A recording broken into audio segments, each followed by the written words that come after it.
ఏంటంటే రాష్ట్ర కార్యదర్శి అండ్ ఉమ్మడి మహబూబ్నగర్ జిల్లా ఇన్ఛార్జిగా నాకు బాధ్యతలు అప్పగించి ఈరోజు అప్పగించిన తర్వాత మొట్టమొదటి కార్యాలయాన్ని మన మహబూబ్నగర్ డిస్టిక్లో మా విలేజ్లో బేసిక్గా మా విలేజ్లో నేను ఈరోజు ఇక్కడ అందరి సహకారంతో మా కుల పెద్దల సహకారంతో మా గ్రామంలో మాట్లాడుకొని ఈరోజు కార్యాలయాన్ని మండల కార్యాలయంగా ఈరోజు మేము ప్రారంభించుకోబోతున్నాం. ఈ ప్రారంభోత్సవానికి కూడా మా అధ్యక్షుడు సంతోష్ కుమార్ కూడా రావడం జరిగింది.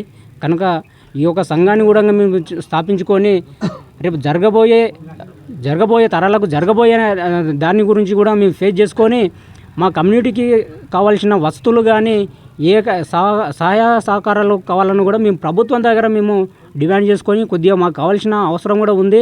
కనుక ఈ కాంగ్రెస్ ప్రభుత్వంలో మాకు న్యాయం జరుగుతుందని చెప్పి కూడా మేము నమ్మకంతో మా కార్యాలయాన్ని ఓపెన్ చేసుకొని ఇక్కడ నుంచి మేము కొంచెం పోరాటం కొనసాగుతామని తెలియజేసుకుంటున్నాము. ఇంకోటి ఏంటంటే ఇక మాకు 50 సంవత్సరాల నుంచి ఎస్టీ డిమాండ్ ఒకటి ఉంది. ఎందుకంటే మాకు బీసీఏలో ఉన్నాం కనుక బీసీఏల నుంచి ఎస్టీ డిమాండ్ అని చెప్పి మేము 50 సంవత్సరాల నుంచి డిమాండ్ చేస్తూ ఉన్నాము.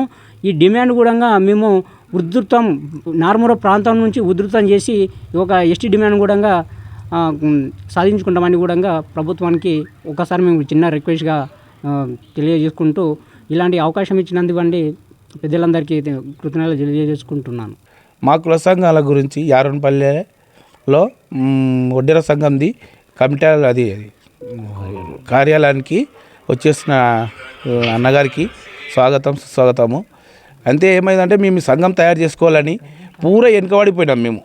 ఎందుకంటే ఇంత మన నాయనోళ్ళకు తెలియక మా నాయనోళ్ళు వెనుకబడిపోయారు. మేము కూడా వెనుకబడి మా పిల్లల భవిష్యత్తులో బాగుపడాలని మేము ఈ కార్యక్రమాన్ని ముందుకు తీసుకువెళ్ళాలని కోరుతున్నాం. స్వాగతం సుస్వాగతం. ఇక్కడ వచ్చినట్టు వాళ్ళకు కూడా ఇన్ని కూడా అందరికీ శ్రద్ధ ఉండాలి. మనం కూడా ఏ పని చేస్తున్నామంటే ఒక చిన్నగా ఎంటిక ఉంటుంది. ఒక ఎంటికల్లా ఒక జుట్టు పడితే ఎట్లయితుంది, ఒక ఎంటికను పడితే 2 ఎంటికలు పట్టు 10 ఎంటికలు పడితే అయిపోతాయి. అదే ఒక జుట్టుని జడాలితే అది గుంజినప్పుడు అయితే ఒక కొండ అయినా కదులుతుంది. ఆ కొండ కదిలినట్ల మనం కూడా మన సంఘం తరపున ఎప్పుడైనా కూడా ఒక చిన్న వాళ్ళు ఎవరు చెప్పినా పెద్ద మనుషులు చిన్నోళ్ళు చెప్పినా పెద్దోళ్ళు చెప్పినా కూడా ఆ మాటకు గౌరవం ఇచ్చి మనము ఆ సంఘాన్ని కాపాడాలి.